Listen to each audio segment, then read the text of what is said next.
Basil of Caesarea, Prostus Neus, Episode 11.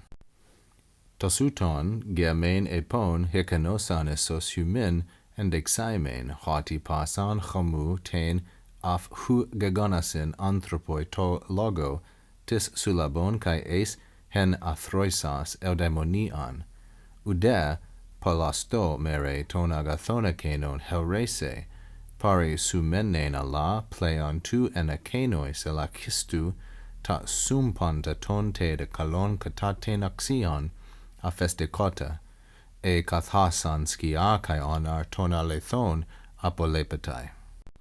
In the previous portion, Basil was talking about the comparison between this life and the life to come.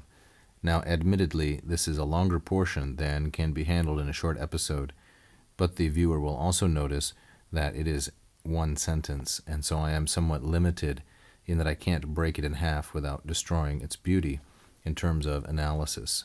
So this lesson will be a little bit longer.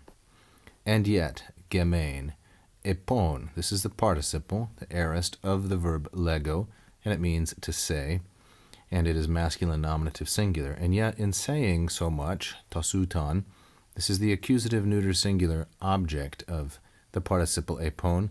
It has two accents because ge is an enclitic, gives its accent back. And yet in saying so much, perhaps, issos, I may have shown endexaimen. This is the aorist optative of the verb endeknumi, which means to point out. It's a me verb or a numi verb, which means to point out or display. It's aorist, as I've said, optative, and it is middle. Perhaps I have pointed out to you, humin, masculine plural dative, sufficiently, and this is going to introduce then a ratio obliqua or indirect statement, which is haughty, and haughty here is going to take a finite verb. So then the indirect speech. Perhaps I could show you that all of the pasan, now it is modifying eudaimonian, all of the happiness, in one place, all of it in one place, namely the happiness, we know it's happiness because we've read ahead, to eudaimonian, but as written, there is this great sense of suspense and anticipation. What is going to be the object of this definite article tain? From the time when, af hu, people began to be, gegonasin, people were created, people were made, all of it in one place, chomu, in a word, to logo, someone should gather it together, sulabon. This is an aorist participle from the verb sul lam bano, to gather together, to put together.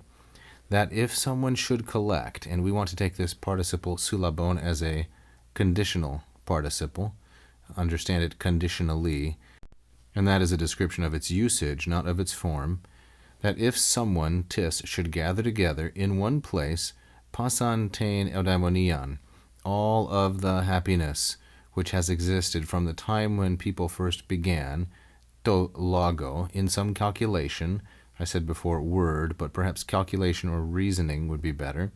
If they did that, and kai, ace hen, into one spot, they calculated it up, athroisas, aorist participle of athroizo, to calculate or to reckon. It's a mathematical term.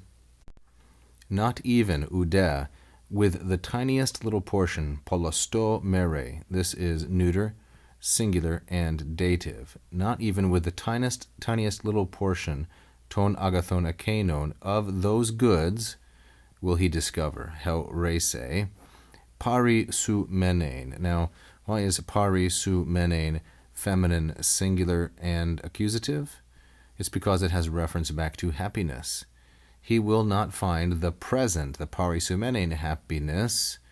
He will not find it with respect to or compared to the tiniest portion, palasto mere, of those goods. And akenon means the goods of the next life.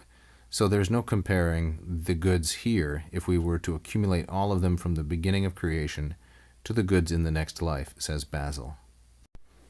But Allah, tasumpanta, as is often the case when there is more than one nominative, the one with the definite article is the subject.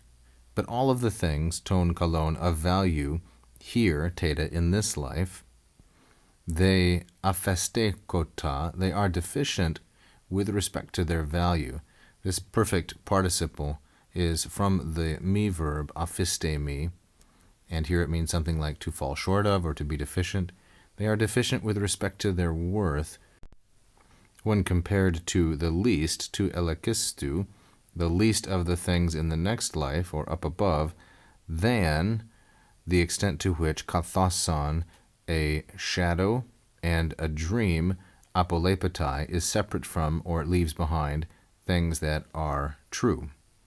So there's quite an elaborate comparison which Basil is making here. The least of the things above is so much better than the best or all of the things below, in the same way that a shadow and a dream are far different from the things that are true. Not an easy portion of Greek, at least for me.